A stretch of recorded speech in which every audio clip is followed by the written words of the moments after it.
Hey, Pajay. Hey, Sufi. How are you doing? I'm good. I have one little medical beef. Great. I hope it's not with me. No. Okay, So I tweaked my shoulder when I was visiting Mackenzie's hometown, and through seeing a chiropractor like 3 times and getting 2 massages, which I don't like.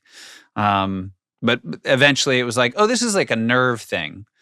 So I gotta get an appointment with my primary care doc. 2 weeks. 2 weeks for a video visit. Now I see him, he's like, oh, I'll send you to a specialist. They should be able to see you right away. 2 weeks to go see them. And then they see them and they're like, oh yeah, you should go physical therapy at this place. You should just swing by, but maybe call and see if they have availability. 6 weeks. Oh my gosh. Yeah. So this tweak is going to take weeks and weeks. It's the tweak of weeks and weeks. It's the tweak of weeks and weeks, which is one of my favorite Dr. Seuss books. The tweak that took weeks and weeks. And you went to the doctor and you said that it squeaks, and the doctor says it'll be 6 weeks. And you said, doctor, can you see that it's tweaked? But the doctor had left the room. You see, he had sneaked. Mm-hmm. I remember it word for word. Yeah. Well, yeah, you've got kids also, so you're probably reading it to them kids on the regs. and a photographic memory. You, I'm very jealous. You went and saw Diana Ross. Oh, yeah. Diana Ross, 81. Wow. Saw her at the Hollywood Bowl. Yeah. And I sort of didn't know what to expect, but a good friend of mine, Nicole Vecchiarelli, and her husband, PB, we bumped into each other at the Bowl last year. So we were like, well, let's go see a show next year when the season rolls around. And so we coordinated and got tickets to this Diana Ross show months ago. And then Mackenzie's father was in town. So Mackenzie was like, I don't think, I can't go and just bail on my dad. So Nikki and PB's daughter, Tony, joined us. But then we found 2 tickets, 2 rows in front of us for Mackenzie and her dad. And Diana Ross, 81, looks so good, just is beaming. Like her smile is infectious. And those songs, those Supreme songs are just lights out. She's got a great band, obviously amazing backup singers, and just brought the house down. It was so much fun. Wow, Dad must have been jealous. Yeah, I think Dad was jealous. I sent a video to Mom and Dad, and Mom quickly responded with an OMG, all caps. I was worried based on what we've said about Mom and Dad recently that they would respond, that's not my favorite of her songs. Wish this was shot better. Not my favorite of her songs. Yeah. No, I know what you want more than anything is honesty. Yeah. So that was a great night out that we had recently. It was my first time at the Bowl this year, which to those of you who haven't been, it's worth it. Never been. Do you know I've never been? Oh, really? Isn't that crazy? Yeah, that is crazy. I'm not a real concert guy, though, That's one of the things. But you can, I think you'd like the Bowl. I was, we, John Oliver and I did one of our Beacon shows this past Sunday, and Brooks Wheelan always opens for us. Fantastic comedian, Brooks. By the way, Brooks Wheelan I just want to shout out, because this is a travel show. It's on YouTube. He did a fantastic stand-up special called Live in Alaska. He went to Alaska to shoot his stand-up special. Mm-hmm. And he toured around to all these little towns where he had to take seaplanes and stuff. And it's a great 45-minute special, but the beginning and end of it also is sort of the travel log of the kind of places and towns he went to, and it's really great. But Brooks noticed that the day after we were there, so Monday night, the Yeah Yeah Yeahs were playing at the Beacon. Ooh, and so he immediately was like, I'm getting tickets and I'm going and I'm so excited. And I feel like he's like you. And then he just sent me pictures and just having the time of his life at a concert. Yeah, yeah. I've got a solo concert tonight. I'm going to go see the Deltron 3030. I think it's great. I don't know, 20th, 25th anniversary. That's fantastic. Super into it. I also last night, promote a wonderful, super funny film that our friend Akiva Schaffer directed, Naked Gun, starring Liam Neeson. Pam Anderson and I went to the premiere in New York City last night. And it's a very old school, it's a tight, under 90-minute movie where you're going to laugh a lot. And I highly, highly recommend it to anyone who's listening. I'll be seeing it opening weekend in LA. Fantastic. Yeah. We have Bob Odenkirk on the show today. Bob Odenkirk, I mean, fan forever, it feels like, for Mr. Show, sort of early mixing it up on what comedy could be. Like there are those old tentpole shows, like, we had our SNL, and, certainly for us, we were watching Monty Python. But then when Mr. Show sort of came out, it was like, oh, other people can do this. And it's like, it's a different attitude, a different vibe, a different, just sort of take on something that we already love. And it's, I remember our friend Ike was very excited once because he, I feel like on eBay, before it was out on DVD, somebody had like recorded it off television. He bought like VHS tapes on eBay, and he was so excited because he would just like watch them nonstop. And then I feel like 2 months later, they released it on DVD, and he realized he probably should have just waited. But, Ike's timing isn't great, but he's a great person. Yeah. And an Emmy nominee. And an Emmy nominee. Yeah. For his work on the studio. We should have gone through the list of all our guests this year and shouted out how many people got nominated for Emmys, because I bet we did pretty well this year. Yeah, absolutely. A lot of though, we do have to, because I had her on the show yesterday as well. Dad has officially picked his favorite guest of all time.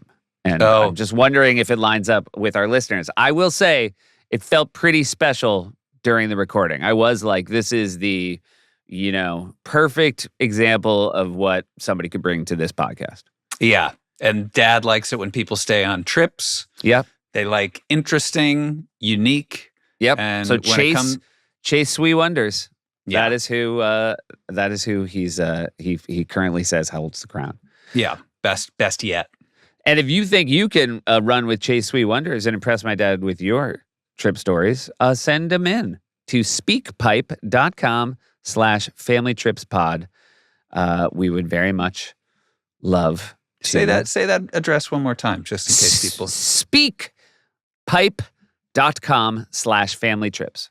Yeah. And again, as Larry Meyers says, the more unique, the more unusual, the more detailed stories, but you can't ramble, as Larry Meyers also. To quote Larry Meyers, I think I was the best one on the live podcast, and everybody else's stories were too long. But then, I mean, our pal Bob Odenkirk sort of took a turn from his comedy roots and, played Better Call Saul. He was Saul Goodman, and sort of a spinoff from Breaking Bad to amazing shows. And then now he's an action star. And I saw him on Broadway, too. Oh, yeah. Glenn Ross. So a guy with just fascinating guy. And I'm so happy to talk to him. And Pashi, let me just say, because I don't say it often enough, I like talking to you. Oh, thanks. Yeah. I like talking to you too. It's weird. I find myself not calling you sometimes because I feel like I'm just going to see you here and I don't want to burn anything. Oh, it's true, right? Yeah. It'll be like a weekend. We used to call on Sundays, and now I'm sort of like, well, we're going to have a recording tomorrow, so I'll just talk to him then.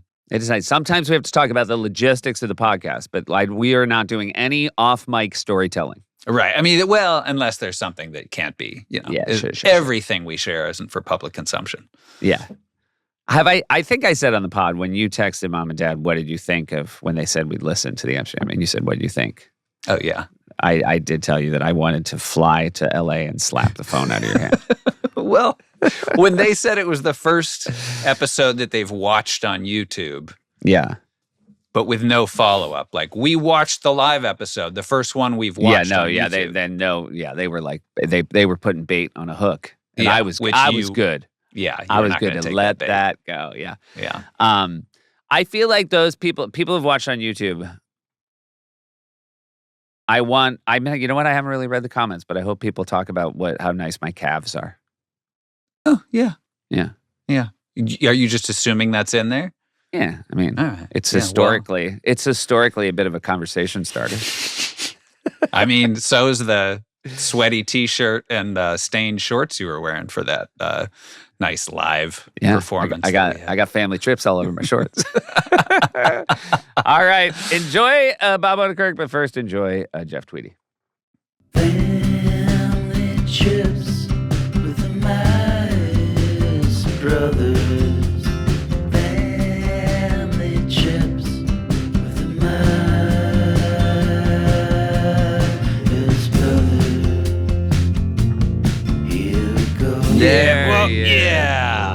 Look at this guy. I'm sorry I couldn't have you over. Oh, that's all right. I got a dog. You know my dog, Debbie. She'd bark through the entire thing. She'd be so mad at you. Hold on a second, guys. My dog has to get surgery. Oh no. It's all fine. She's going to be fine. Yeah. What are they doing to her? Oh, they took out rotted teeth, and it's not healing properly, so they have to go back in and clean it up. Put the teeth back in. That's right. Put them back in. They clean them out. They put new nerves in. They got nerves from a baby. You know, it's the Hollywood way. Oh yeah, of course. Basement of a pizza parlor. Baby nerves. Adrenochrome, nerve, whatever you need from a baby's body, they take it. They got it. Yeah. Your dog Hand me a pizza. Nobody talks about the pizza and how good it is. That's the thing. You're right. Nobody talks about the pizza. Never heard a Yelp review about the pizza. Your dog is the sweetest, although our dogs don't really get along. So anytime we see each other, yes, we have to keep our distance. My dog is a better dog now because she had this training. We sent her away for 5 weeks. Ooh. See, she was getting into arguments, and her. The truth is, it's made her life so much better because her life was all tension. Tension at all times. Yeah. And now it isn't. Now she's just chill and she's doing what she's supposed to do. And this seems like maybe some late in life classes. How old is she's your dog? 12. Look, she was the sweetest amazing. dog. She's the sweetest dog. She's a gentle dog. She's a quiet dog. It just over the years, she's had bad incidents that provoked, I think, this part of her spirit, this bad part of her. And so we kind of let it go because she's not so big that you can't keep her under control. But in the end, I wish we'd done this 6 years ago. Is she? Training. I know your kids are in their 20s. Your dog is 12. Was she very much a family dog when you got her? Oh, did she belong to the kids as well? Yeah, man. I mean, this dog has done so much for us emotionally, as dogs can do. We had different challenges with mood. How do I talk about this without being no specifics at all? There was tension within the family group. Yeah. And I thought a dog would help. My daughter really wanted a dog. And after much searching, we happened upon the exact perfect dog who was calm and friendly and fun. And that energy, it's harder when kids get older. It's hard to talk to them, They want to be their own person and they want to be off to themselves. And yet you want to connect to them. And if they're having any kind of issues at all, how do you get them to talk? Well, an animal that's friendly and that everyone loves is just the best. It's something to talk about. It is a being that elicits and evokes love and warmth. And then there's also this, I want to say creature to talk about. And it just did everything we could ever dream it could do for the family. And then this wonderful dog was there for me when I had to do Better Call Saul. And, that job was incredibly stressful, especially the first 3 years, because it was out of my wheelhouse. Totally. And I kind of knew that, but I told myself it's no big deal. It's just acting. I've done a lot of it. I'll have more lines. That's it. It's just more lines than you're used to. That's all. But that's not true. It's not just more lines. It's the core weight of the show is on you. It's a huge show. It's a lot more lines. It's not a few more lines. It's you talk for out of a, 70, 60 page script, you talk for 50 of those pages. You just talk. Right. Also, I just want to say, because obviously I'm a huge fan of both shows, but I've gone back and, rewatching Breaking Bad, Saul, even though, three-dimensional character, always important to the plot, you were comic relief Oh, yeah. in a lot of ways. And then all of a sudden you have to be, it's like you went from like a 3 to like a 9-dimensional character, and other people got to be comic relief. And even though, Yeah. you know, Jimmy was still so funny character, but I get it that you would go in and being like, oh, this, you know, I, I played this character. How hard could it be to just Yeah. do more? But my God. It was really, I do this all the time. I do things that are, you know, kind of outside my, you know, preparation of my career. And then I tell myself it's not that big a deal. And I insist upon it. And if you ask me, I say, well, I don't even know why it's a big deal. I don't even know why you're talking about it. And then I find myself in the action movie, on the Broadway stage, whatever the thing is. And I'm like, I'm a fucking wreck. I'm a fucking wreck. And I'm like, why am I a wreck? Why do I need therapy again? And I get a therapist and I start talking to him and I realize like, oh, you're doing something that you have no preparation for, that if you do, even if you don't do it right, thousands of people are going to come see it and decide whether you're any good or not. And you're just keep choosing to do this stuff. I said to my therapist, my most recent one, I've only started to feel that old adage, whatever doesn't kill you makes you stronger, is not true. It's not true. It makes you weaker. You go and get the shit kicked out of you. You don't come out stronger. You come out weaker. You are beat up. Arguably, you know, 6 years of Saul made me a much, much stronger actor and a more confident person at acting, for sure. Definitely true. But that took 6 years. I don't think you could argue that that was true in the first 2 years. I think I was more beaten up and weakened and unsure of myself after a year and a half of Saul than I was when I started. And you have to do a lot of battle before the battle makes you stronger. But at first it makes you weaker and then weaker and then weaker again until you're going to die. You're going to die. Well, Yeah, that's just a bad adage. That just It's doesn't not roll a off good the tongue. adage, man. It is. These things should be true at all times forever. That's what an adage is. Yeah. Pick that one out. Because and we've talked about it before, I obviously have a connection to New Mexico because of my wife and her family, and we go back there 2 weeks a year. Was New Mexico at some point, because of the amount of years you spent working there, was that a place that your family would come and have vacations because you lived there? No. My daughter would. My daughter. Okay. My daughter liked the vibe. We got this house down there, and I still have it. It's a great house. It's so cool. And we rent it out to other people who are shooting shows there, but it's just great. It's got a great vibe. It was built by a contractor for his family. And so is it closer to Albuquerque or Santa Fe? It's in Albuquerque. Okay, great. And it's got a certain amount of character and quirkiness to it. It's kind of large, expansive. I shared, you may know from the lore of the show that we lived together, me, Ray Seahorn, Patrick Fabian, and there was enough room in this house for people like Josh Fadem and guests to stay there too. And they would stay. I had friends who were playing character parts on Better Call Saul. I would say, come stay at the house. And they would stay at the house for 3 days, 2-3 days. And it was great fun. You know, you go to the kitchen and there's somebody there and you're making food and you're playing music. And it had 2 living rooms. So you could sit in either one and watch whatever you want on TV. And that's Southwestern living. It was awesome. The second living room.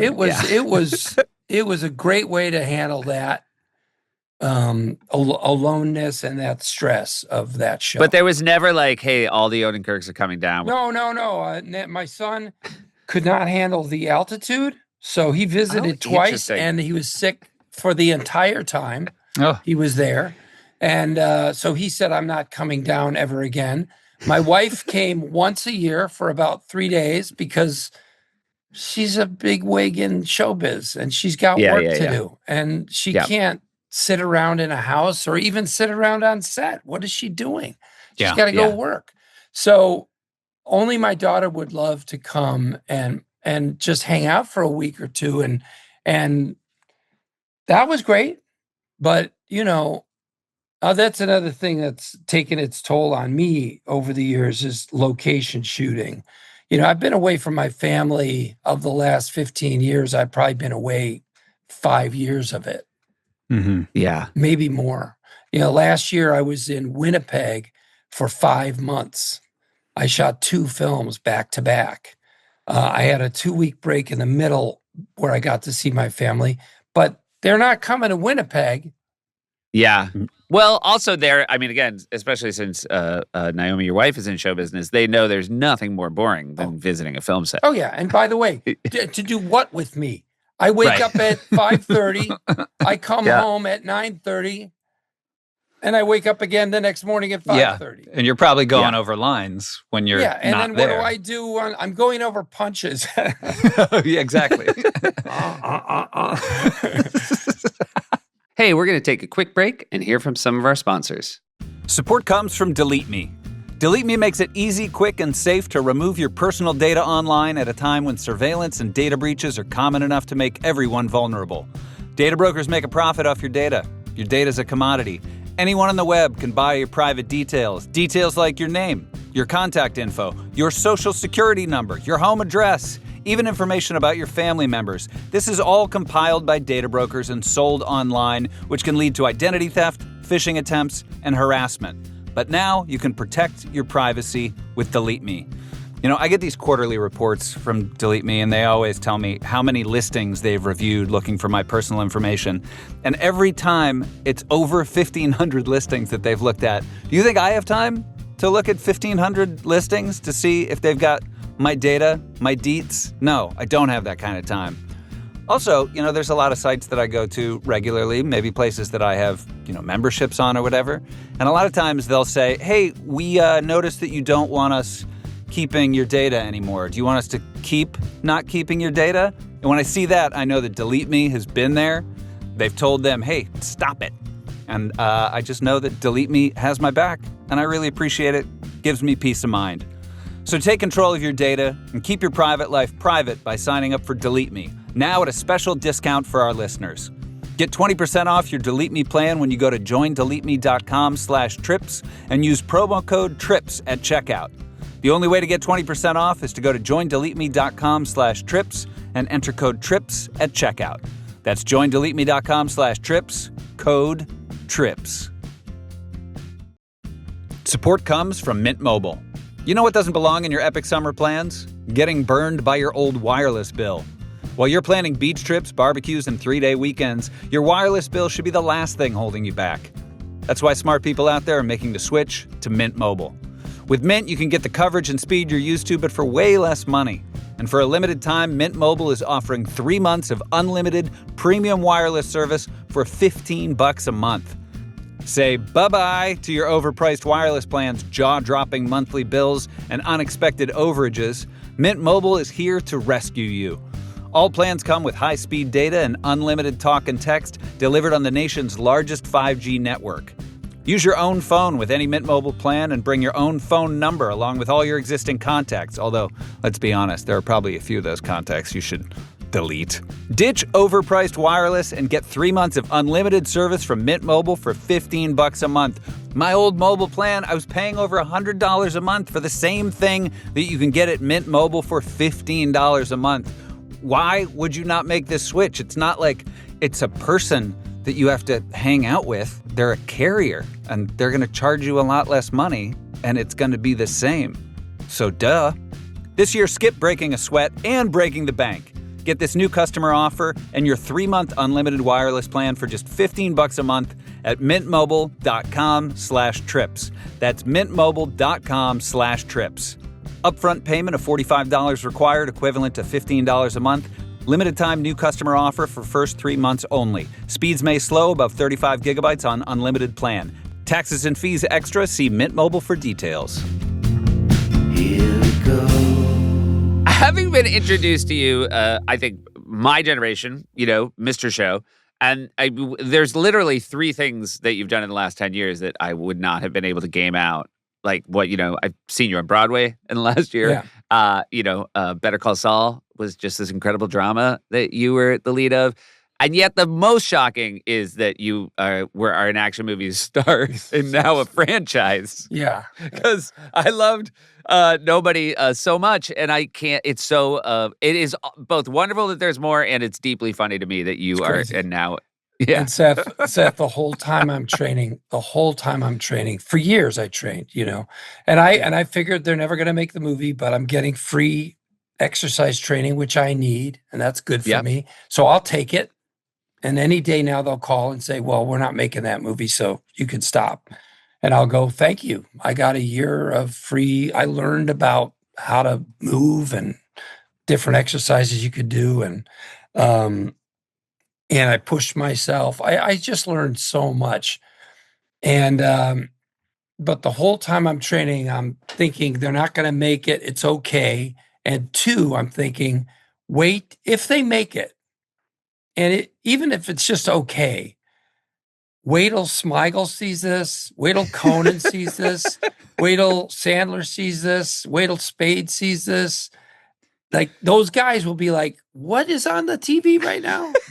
How did he get in that fucking movie? There's no way.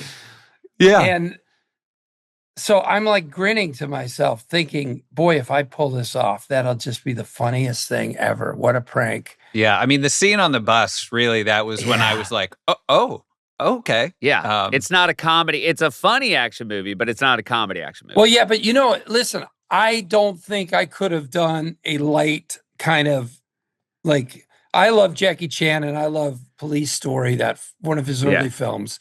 I talk about it a lot. I watch a lot of his early films, but I especially love that film because in our family, we had this difficult chapter in our lives and it was kind of hard to connect. And that movie was something that we all watched. We watched Planes, Trains, and Automobiles, Police Story, and if you could believe it, the movie Zelig. These are odd films, and the kids love these films, and they could watch them, and we could connect. It was actually very hard to sit together for the length of a movie at this time. And we were able to watch these films. So I had a great affection for them beyond, just appreciating Jackie's skill and the entertainment value of those films. But, I knew that I couldn't do that, not only because, I'm not even close to what Jackie Chan's shape he was in and the gymnastic aspects of what he did in those films. But I'm already Bob Odenkirk coming in, kind of, storming the gates of action genre. If I'm too cute or it's too soft, they're going to go like, well, you didn't even try. I mean, you're just trying to protect yourself because you'll be embarrassed if it doesn't work. So you just didn't really do it. You did it, but you didn't really do it. So I couldn't do that. I had to fully commit, lay into it, be harsh, be intense, and obviously potentially make a huge ass of myself if it didn't work. But I'm able to sell that rage because guess what? Guess who's got real problems? Well, is the therapist, when you go to your therapist, they're like, let's not mess with the moneymaker, Bob. Let's not. We don't want to take too much rage. We don't want to take the rage away. We don't want to. Yeah, that's not going to happen. So let's take it back to Naperville because you mentioned hard for you all to sit. You're the second of 7? Oh, I'm the second oldest of 7 kids. Yeah. Okay, gotcha. And so what's the length of time between the oldest and the youngest? I think it's 15 years. All right. Gotcha. Yeah. Which is crazy that there's 7 kids in my family because, my dad was never home. It's so weird. I mean, he came home 7 times. I know it's the joke, but we know he came home 7 times. But really, I mean, I didn't, he was around when I was like, until I was around 5 or 6, I would see him a fair amount, like almost every day. But then he's there less and less and less. And yet the children kept coming. It's a Catholic family. Yeah. And Yes. my mom was very, very into Catholicism. She tried to join a convent when my youngest sister turned 18.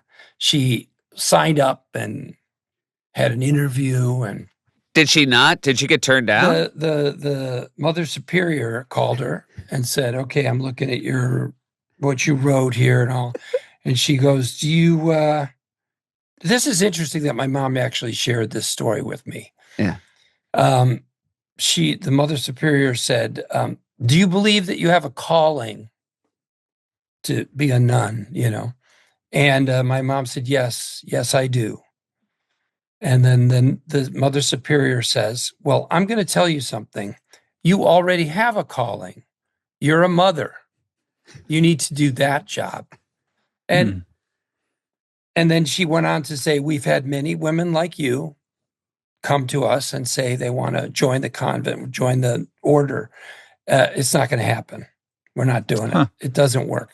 You think it works, but it doesn't work." It's amazing that she did that. And it's amazing that my mom shared that with me, because it's embarrassing to her. Well, maybe she needed to justify why she wasn't a nun, that she wanted to do this thing. She sure didn't need to do it to me, because I I left the church when I was 16. I went to my mom. I said, "Hey, I'm so sorry. I had read the Bible. I had made notes in it. Because I was like, this just doesn't make sense. I'm tired of this. It's annoying. It's such a bummer. But maybe I'm missing something, So I take out the Bible. I'm reading it. I'm making notes. I try to get through the whole thing. I didn't, but I got pretty far into it. And then I just said, I just don't believe in this. And I think it's disrespectful for me to attend church. I am standing there and I don't agree with this whole thing. So I'm going to stop going. And I hope I respect you, and I respect the effort you made. And pretty much every kid pretty much fell away from. I was going to ask, church. of the 7, did anybody stick? Let's see. I don't think there's a single one that attends Catholic services. Now, my kids went to Temple Israel of Hollywood, and they were both bar mitzvahed. And my mom loved that. And she came out to LA to attend their bar mitzvahs. She loved it. Great. She loved it. So was it just that she wanted them to have some spirituality? Yeah, I think so. Yeah. And I think that it is, the other kids in my family, if they go to church, they go to a lighter Christian scenario. And that she probably hates. She probably hated that, compared to, it's that old thing of like, there's a great book where these two rabbis argue, and they're real people, and they have it's letters back and forth. It's an Orthodox rabbi and a Reform rabbi. And the Orthodox, which would be my mom, they hate the Reform way more than they hate a Muslim. Right, of course. Way more.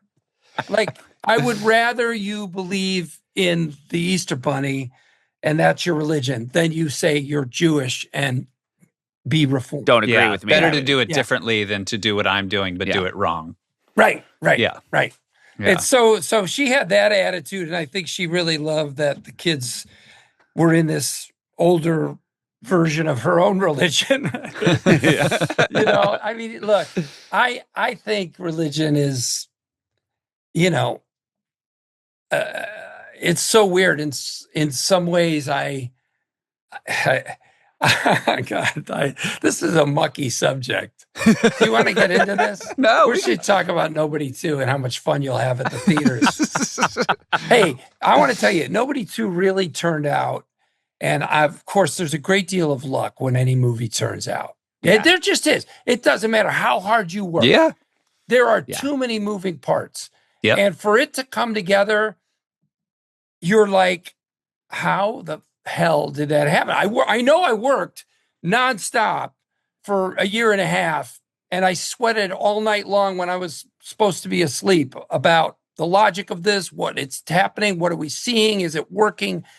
I know I did all that work, and I know all these other people did all that work. I still don't believe it worked. I can't believe it worked. But Yeah. it did. It came together, and not only did it come together, so I had this like vision for Nobody 2, that it could be a more inclusive film. There's something about, look, the fact that you like Nobody 1, Seth, and Josh, I'm assuming you might have liked it too. I do. I did. So look, I mean, we're people, and most of the people we know, like, probably don't even watch a lot of action movies, especially in comparison to the guys that I work with on these films. They watch everything.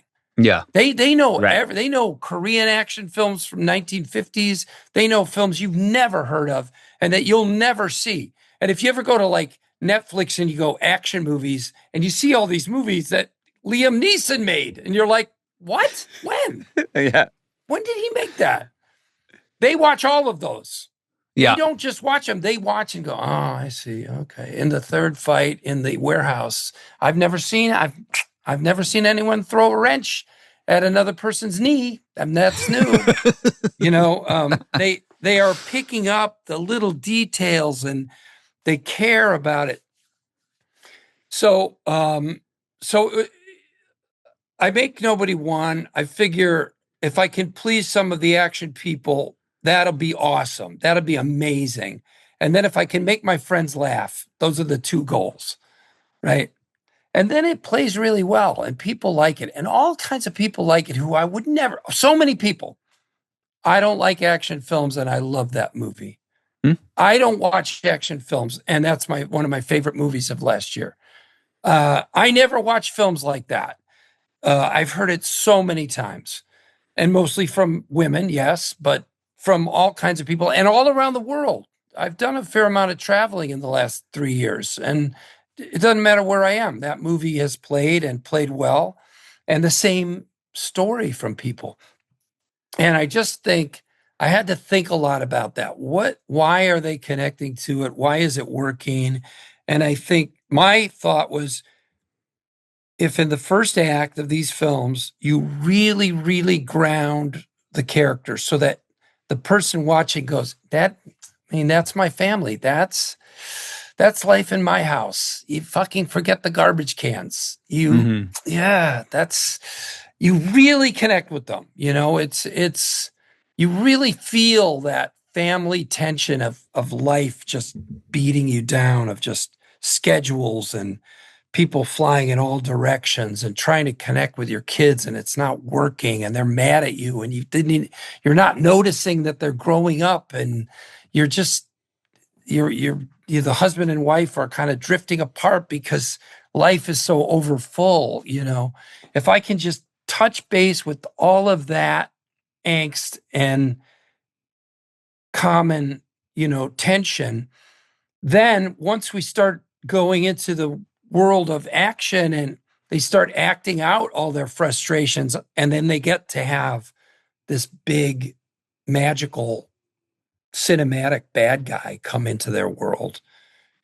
And in the case of Nobody 2, it's Sharon Stone, which I can't believe. I was so thrilled that she said yes. I met her at an awards show, and she was very nice to me. And you know how it is, you guys, when people like that know who you are, and you're like, it's the best. Why do you know who I am?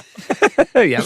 But when you get compliments from people who are established and classic film stars, and she was very nice, and I wrote her a note and I said, I hope you'll consider doing this film. It's a genre movie, and you would be asked to be as big as you can be.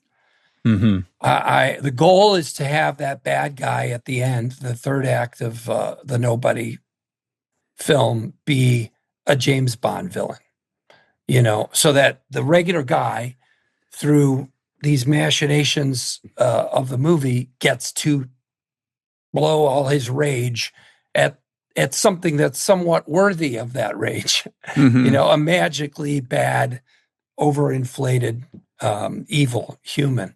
So she was down for it. as you'll see if you see the movie. She went big, and that's what we wanted her to do. Anyway, all these people who'd seen the movie and liked it, and I thought, if I could make a movie that really played for, kept that in mind, all the women, all the moms who loved the first film. So we got this great director. He's an Indonesian director, Timo Tjahjanto. He makes really dark films. I mean, he makes really intense action horror films. And I love that. And I wanted something with a different, spirit. But I also wanted it to be more inclusive, not less inclusive. I didn't want it to be darker than the first film. And we just got this great balance. We got lucky, man. And we got this editor. A lot of times an editor on a film can just save a movie. Not that it needed saving, but she just whipped this thing into magical shape. And the challenges that we had with stupid things like story, movement, and time passage, she fixed them. She fixed them without fixing them. I can't.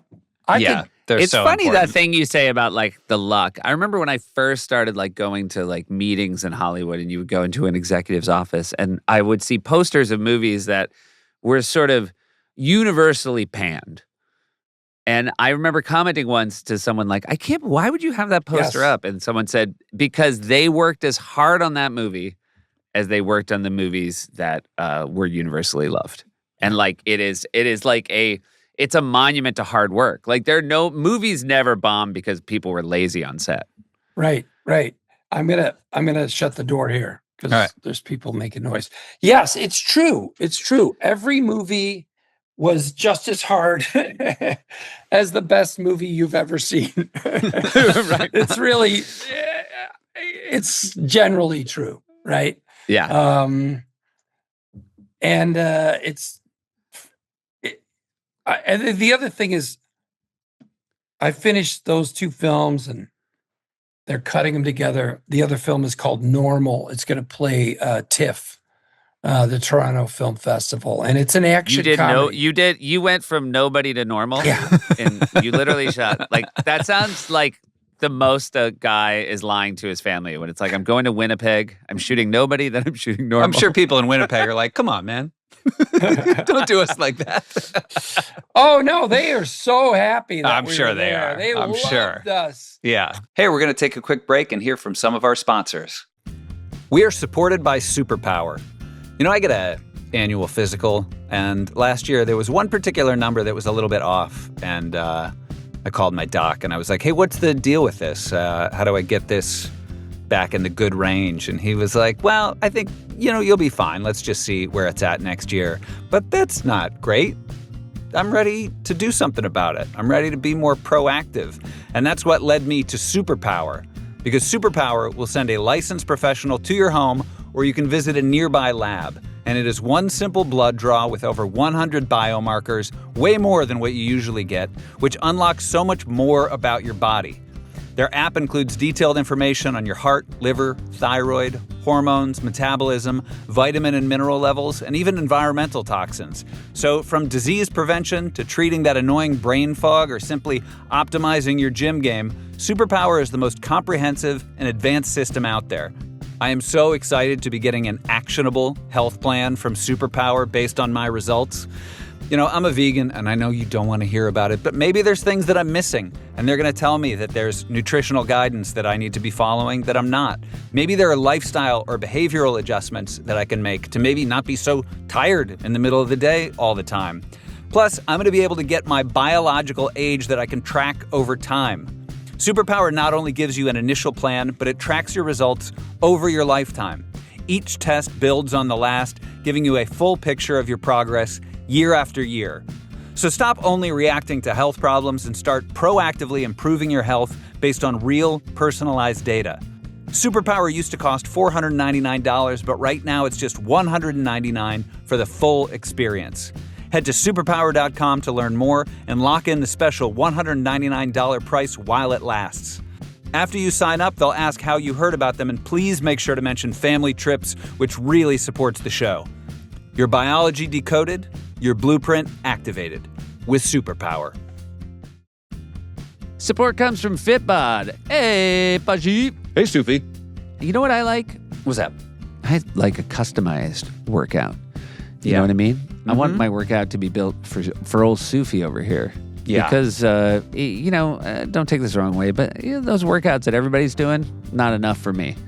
I got to be pushed. I got to be push pushed it to the limit, beyond the limit. I got to push it to the limit. And thanks to Fitbod, it gives me a custom workout plan. You know, the kind of workout that adapts to my growth, which is constant. Yeah. So each workout is challenging right enough. now. I'm pretty swole. You know what else? I had James Gunn, director of Superman, on my show, Posh. Uh-huh. And I basically threw my hat in the ring to be in one of these new superhero movies. Oh. And I told him, thanks to Fitbod, I can get as jacked as he needs. Yeah, I believe it. And it's fine-tuned by experienced certified personal trainers to bring best practices in exercise science to you. Anyway, the point is, Bosch, you can level up your workouts with customized fitness plans that work for you and over 1,000 demonstration videos. Get in shape this summer with Fitbod. Join Fitbod today to get your personalized workout plan. Get 25% off your subscription or try the app free for 7 days at fitbod.me/trip. That's FITBOD.me/trip. Here we go. How is Winnipeg? Tell us something about Winnipeg, a place I've never been. Winnipeg is an amazing, interesting place. It's very quiet and calm and chill. They could have a few more restaurants. They're getting them. They're getting some. Okay, great. There's some great ones, but they could, they could have more, and they're getting more. It's an interesting place. It's a bit of a curious place because it's pretty big. 850,000 people live there. It has some really beautiful neighborhoods. There's one in particular that I would walk through. I'd have to drive to go there, and it had these beautiful gardens. I'll see if I can find the name of it. It has a river running through it. It's a sort of a lazy river. And it had the population has never dropped. It's only grown. It had a heyday in the early 1900s, and there's all these banks. I think it was meant to be they're not listing it. I'll find it. It's important for me to share it with you. The neighborhood that you love that you never learned the name of. Well, I knew how to get there. Yeah, just find the river. I'll just get a map of Winnipeg. That'll get me there. It's kind of like Albuquerque, right? So it's easy. So film-wise, it's super easy to use. Mm-hmm. Like, you can take the whole crew across town in the middle of the day and shoot. You could shoot somewhere in the morning and then go across town, park it, the whole circus, and then shoot more. And you can do that and no problem. You won't have any issues with traffic or slowing down, and everything's easy to get to. Wellington, Wolseley neighborhood, the Wolseley neighborhood. All right. Okay. Go take a walk through the Wolseley neighborhood next time you're in Winnipeg. I promise you. It's got a great park down by the river. It's got a AAA baseball team. Ooh. Yeah, I love those. Is that a Toronto Blue Jays AAA team? It is. Yeah, I think it's Toronto Blue Jays. It's got some great old architecture in a place called the Exchange District, which could double for the Village, Greenwich Village in New York. Oh, wow. It's so it had these spurts of growth, and they built all these buildings. So you can duplicate a modern city. You have these great suburbs. You have these suburbs that look like England. You have this Exchange District. Not only is it like from the early 1900s, like perfect architecture for Greenwich Village in New York, but they do that thing that you've seen on backlots they have those curved streets. You know how on a backlot in Hollywood, it looks, like faux Greenwich Village or whatever, an old American city. But you go, there's one thing that's really not right, which is this street turns at the end. And no streets do that because that's only there so that when you shoot down that street, that you can't see the real world through the open. Streets are straight generally. Yeah, and so that there aren't palm trees in New York City in your movies. Trees, right. Yeah. Well, in Winnipeg, they've got that same thing, but they really genuinely built the city that way. The streets turn, and it's great. It means you don't have to fake that part of the set. Anyway, I met a lot of great people there. There's a lot of musicians there, a lot of professional musicians. And because they can afford homes there. And also you may know Neil Young is from there. Mm-hmm. Yeah. And I don't know, I got some good friends there who I still talk to. And I don't know, I liked it. I liked it in the same way I like Albuquerque, which is, it takes a little while to get to know it. You have your favorite places, and the people are awesome. The people are awesome. Great. That would be a place I'd very much like to go. And they all do this, Seth. You like it here, right? What do you think? Yeah. You know the thing, right? You've been to those cities where it's like, where it's like you're implying that I shouldn't, or that. All right.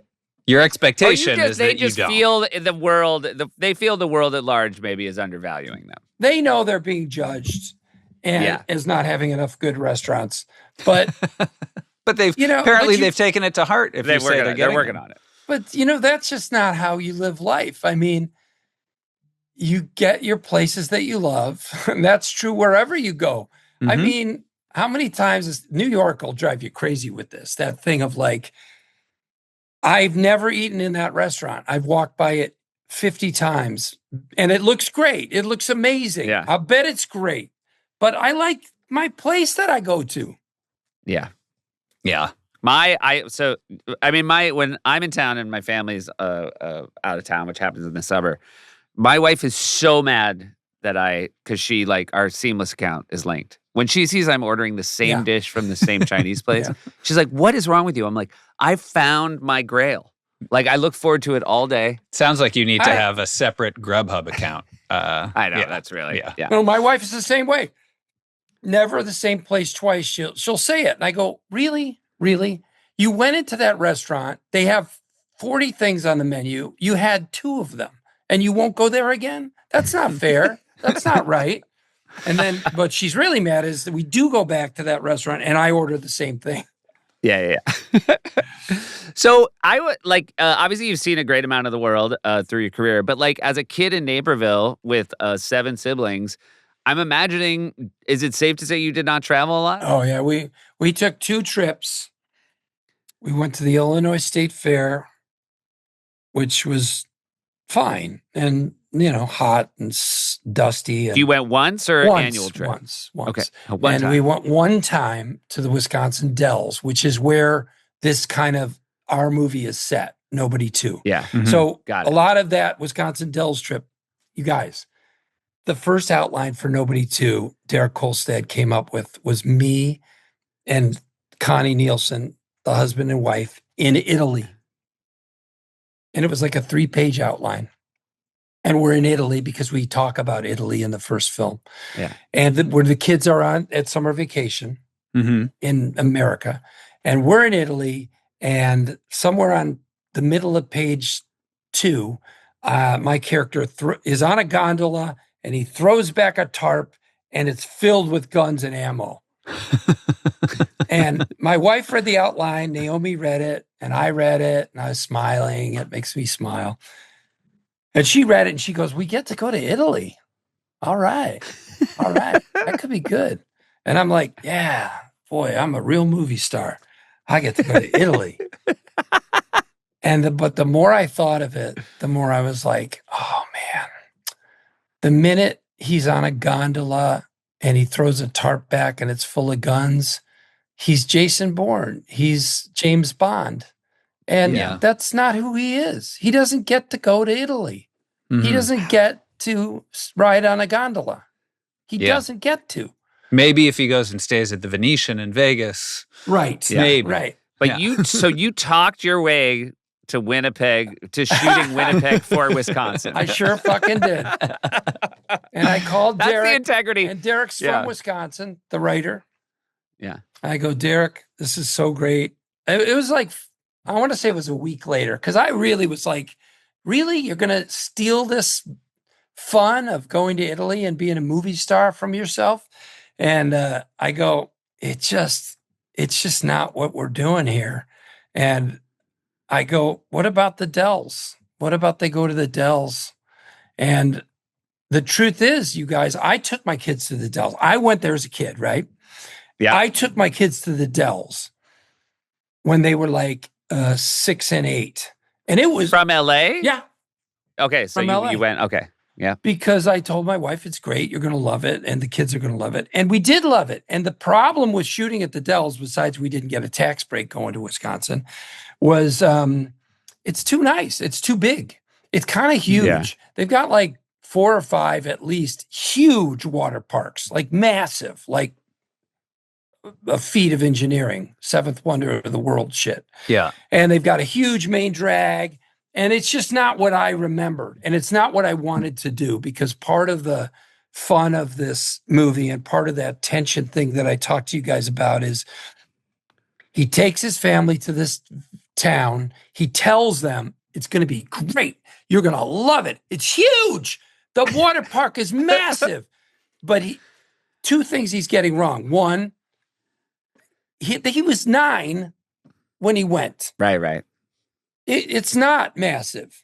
It was massive to him. And it's the only vacation he ever went on, which is similar to my situation, right? That was an amazing trip. But yeah, you never went anywhere else. I never rode on a plane until I went to, till I was 21, you know? Wow. So the other thing he does that I love, and I'm not sure many people will catch this, but there's a scene that they left in that I had a lot to do with that I love, which is he's bringing these kids to where he went as a kid, and he's telling them it's going to be great and it's amazing. And they've got a huge water park. And he's talking to a kid who's 13, the girl, and his son is 18. And he's not doing the math of like, well, I was 9. Mm-hmm. This 18-year-old is not going to think that's a big water park. But in his mind, it's just this, he's just not recognizing what's happening. And the other thing he does that I love that they left in is he books the hotel rooms and he puts the 2 kids in the same hotel room. And of course, the minute he gets there, he opens the door and there's these 2 little beds and the wife goes, they can't share a room. The 18-year-old boy and a 13-year-old girl. And he knows he's wrong right away. He knows, he's like, God damn it, of course they can't share. What was I thinking? I was thinking about when I was a kid and I shared a room here. But you just do that sometimes as a parent. I've done that. I will say the trip to the Dells worked out. They were the right age. Yeah. But I could And easily... did Naomi agree? Like, that's a big sale to get somebody not really. from... Okay, because gotcha. of mosquitoes. Oh, yeah. She can't deal with mosquitoes. And I think there's certain places, New Hampshire, where you grew up, very buggy. Oh, yeah. Certainly the Midwest, very buggy. If you're not used to that. Yeah. It's a whole thing. They're everywhere. And it's, if they're coming for you, they're coming for you. And they want your blood. They're coming for Naomi. If there's one mosquito in the room, it'll come get her. Do you think it's like fresh fish to them? It's like, ooh, you've never been in our parts. Well, supposedly they can smell certain blood strains better than others. Gotcha. Any highlights that you remember from your childhood trip to the Dells? Oh, yeah. I remember the little hotel pool. It was not that big, filled. And was it all 7? Was it 7 kids? No, we weren't up to 7 at that point. It was, we stopped doing vacations after Gotcha. All right. 4 kids, I think. 4 was probably the max, maybe 5. The state fair was maybe 5. We all fit in the Impala station wagon. Gotcha. It was a huge station wagon. We all fit in there for that trip. So it probably was 4 or 5. But anyway, I remember sitting in bed. I was probably reading a book, but the door was open to the hotel room. And of course, there was like 4 people sleeping in this bedroom. And but it was daytime, and I was sitting there, and the sun was beautiful, and the pool was full, and it was like vacation. It was great. I mean, I was reading a book, but I swam a lot too. And it was just like everything you love is right here in front of me. I can read a book. I can go out there and jump in that pool. It's sunny. Everyone's kind of happy. It was great. And the Dells I went to more than once because I was a Boy Scout, and we would camp in Wisconsin once a month, once every 2 months. We went there a lot. And we would go to the Dells occasionally, as like when I was 13, 14, 15. Although I was only a scout till I was 13, I guess, or 14. So, so I'd been there. It's a great What was the town. Naperville to the Dells drive? Is that like nothing. 2? No big deal. Oh, nothing. It's 2.5 Gotcha. hours, maybe. Maybe it's 2. And when you're there with your scout troop, are you guys just sort of let loose out in the Oh, Dells? yeah. That's party time. That's fucking, what do they call it when all the Navy guys are walking around Fleet Week? That's Fleet Week. Yeah. I'm telling you, that's Fleet Week. That's what it was. And like, is it just like arcades and? Yeah, it's arcades and churros and yeah, that's what it is. Yeah. And It's funny to remember how social arcades were for kids our age. Yeah. Like when you think about like all the things that have like, again, like obviously video games are better than they've ever been, but like that was a thing you could actually like physically do with people and have like a social interaction. Yeah, do arcades? They exist somewhat, right? There's still that like Dave and Buster's world, but it's so I feel like it's very expensive. It's not like a thing where you just like, I mean, again, I'm dating us, but like pocket full of quarters. Oh, I yeah, feel like you have to like give your kids like $50 There was to, like, an go on 4 arcade rides. in LA that just shut down unless they moved. That was sort of like cool and fun. And there was a great one downtown in Los Angeles called 82, I think, which is when it was the year that was the height of arcade games. And that's why they were called 82. Wow, it was a very cool. popular spot. I don't know if it's still there or not, but it's a good night out. I remember going to the arcade and not playing, just hanging out. Sure. Yeah. I mean, I played a little. I didn't love those kinds of games, but I'd play a little, but just be there. Yeah. Yeah. Yeah. And it was a nice, fun thing to do. Are you somebody, when you were a kid, did you like a water slide? Sure. Yeah. I love swimming. I love water slides. Yeah, absolutely. We didn't have many and they weren't very impressive, but not like now. Yeah. Yeah. The advancements in water slide technology. Come on. America has led Which the is way. amazing because water is the same. And yet the advancements they made. Yeah. was Space really age impressive. polymers, I think, stepped into the game. Einstein died. He was working. I know the last thing he was working on was a giant water slide. And it sounds like there weren't a lot of highlights from the state fair. Any particular lowlights, or was it just a... Yes, there was a funny lowlight that I'll never forget. A woman... Wait, where in Illinois? Springfield, Illinois? It was Springfield, yes. Yeah. Okay, gotcha. And we went to, we went to the Lincoln sites. And, but the highlight for me was a woman in an auditorium that was not remotely full, doing a one-woman show with a hat rack, just her in a hat rack with these different hats, and then she would put them on and be like, "My name is Angela. I am very particular about my, diet. I da da da da da." She was doing, hat characters. Oh, wow. And it was like it corny sounds as like a fuck. Mr. Show sketch. Oh man. Well, I did a thing in my one-man show that it was one of the great that Tom Giannis and I wrote. And it was I would come out and I would say, "Hey, you guys, this has been fun. I've been doing a lot of written material. I'm going to improvise for you. I love improv. I'm really good at it. I have a box of hats here. I don't know what's in there. I haven't looked in, but I'm going to pull them out one at a time and create characters right here, right in front of your eyes. So if you're up for it, look out. Here we go." And then it's all the same baseball hat. There's 4 baseball hats, identical, and I play different characters. I mean, I'm different positions. I'm the catcher, or I'm the pitcher, then I'm the catcher, then I'm the shortstop. And by the time I get to the shortstop, I have to go like, "Hey, pitch it right in there. Yeah, give it to him. Give him some heat. I'm the shortstop." You know? And then my character reaches in and he gets a fireman's helmet and he looks at it. He doesn't know what to do with it and throws it away. And then he gets one more baseball hat, and I forget the final joke. You being at a state fair and seeing a woman with a hat rack, if they made a biopic about you, that would be one of the scenes in the beginning. Yeah. That's right. Where you'd be like, what's the moment where they go on their path? It's so Can you believe had she no idea. inspired my career? She did. You really, I mean, I think like it's so funny. Like, I think people think like if kids love theater, they should go see good theater. But like if kids love comedy, they should go see bad theater. Yeah. You know? To make fun of it. Yeah. And to riff on it. Yeah. What about you guys? Did you guys go on any family trips when you were kids?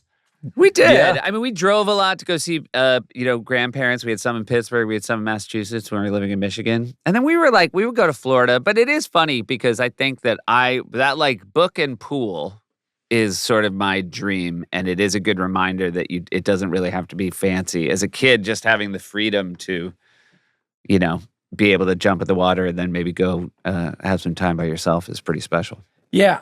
What was the best vacation you guys went on as kids? The one you remember fondly with a...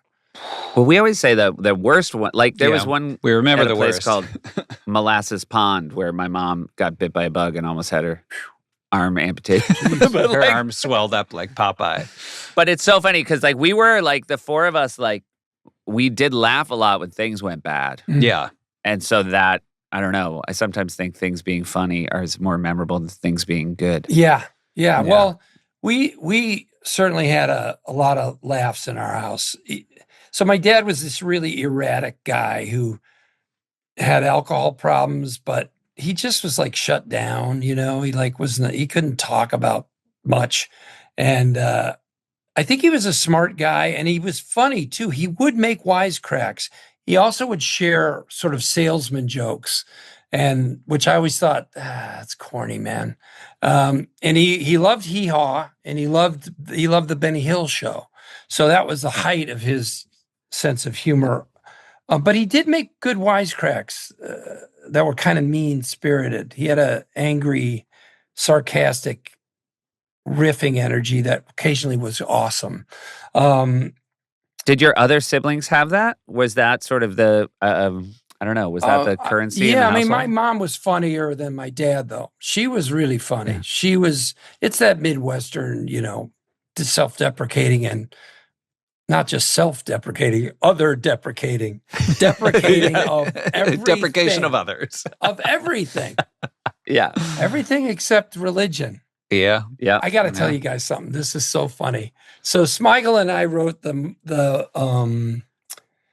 Superfans, the Bears guys, right? And it's Robert's idea and it's Robert's structure. And I just could pitch jokes on that because I grew up in Chicago. And the characters were successful enough that they asked us to write a film. And we had a good time riffing out a huge, sprawling 155-page screenplay that we never went any further than that. But we got paid to do that. And the opening scene was so great. And it was the super fans are in church. It's Sunday morning.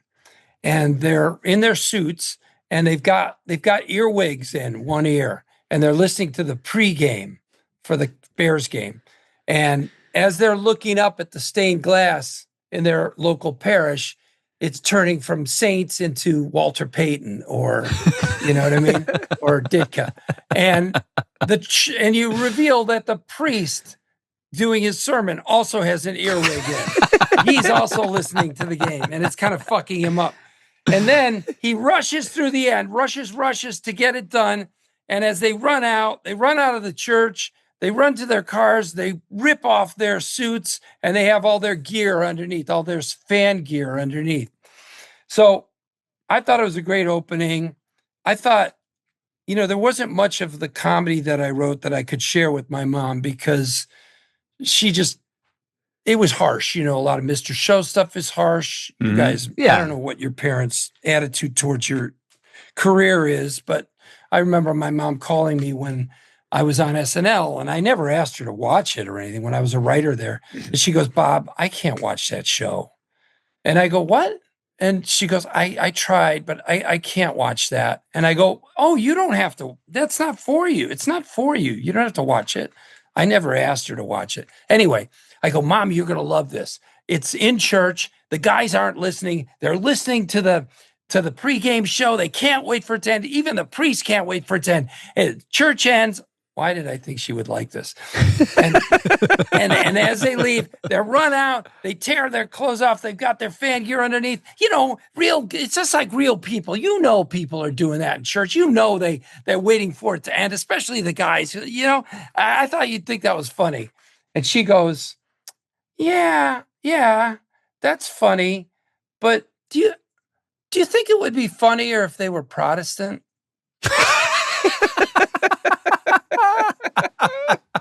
Can you believe that? I mean, talk about protecting the really shield. Great. Yeah, that's right. Really great. Yeah. That's right. That's amazing. Oh my God. This has been fantastic. Thank you so much. We're so excited guys. for Nobody to. We're going to ask you, Josh is going to speed round you. All right, here we go, Bob. You can only pick one of these. Is your ideal vacation relaxing, adventurous, or educational? Adventurous. What is your favorite means of transportation? I'm going to say, why is this a revelation? A private jet. Yeah. It could be pretty nice. If you could take a vacation with any family, alive or dead, real or fictional, other than your own family, what family would you like to take a vacation with? Real or fictional? Well, my favorite sitcom of all time is called The Royal Family. It's a British show. Yeah, British show, spelled Royle. I think it's I think it's a masterpiece. It's a half-hour comedy that is about human dynamics in a way that you can't believe how smart and subtle it is and how funny it is. So I'd go with that bunch of crazy maniacs. Love it. Great. And just laugh at them. But also I like telling people about that show. Yeah. If you had to be stranded on a desert island with one member of your family, who would it be? My wife. Lovely. I think I know the answer to this one, but you're from Naperville. Would you recommend Naperville as a vacation destination? No. Yeah. It's a great place. Sure. But I wouldn't go there on vacation. Okay. And Seth has our final questions. Have you been to the Grand Canyon, Bob? I have. Was it worth it? It's the first time I swore in front of my kids. Because you were so because in my awe? son almost fell over the fucking edge. Because they don't have a railing up.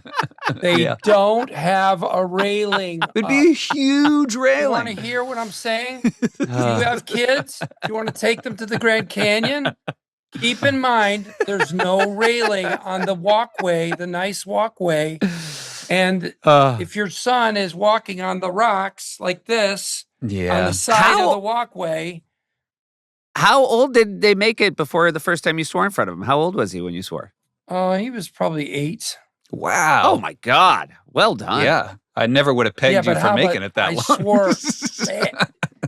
I swore right in his face. Like to him to be like. I fucking told you not to walk on those rocks. Well, I'm sure holding off those 8 years made it. Josh, had both a Josh great and effect. my dad swore at my oldest son when he was 6? Oh yeah. Really? Well, he was being a fucking yeah. dick. So He pushed his brother off a rock, and so my middle's uncle and grandfather were looking out for him. But yeah. I'll tell you, man, my oldest still dines out on it like it's the greatest trauma of his life. Oh, He's like, really? Wow. He's always like, sometimes I think back to that, and I'm like, in my head, I'm like, shut the fuck up. In my head, though. Yeah. Get it out of your head. Get it out of your lips and right into his face. Thank you, Bob. Thanks, guys. Congrats on Nobody Too. Great I can't wait to seeing see y'all. it. It's always the best to see you. Thanks, Take buddy. care. Take Thank care. Family trips with the Meyers brothers.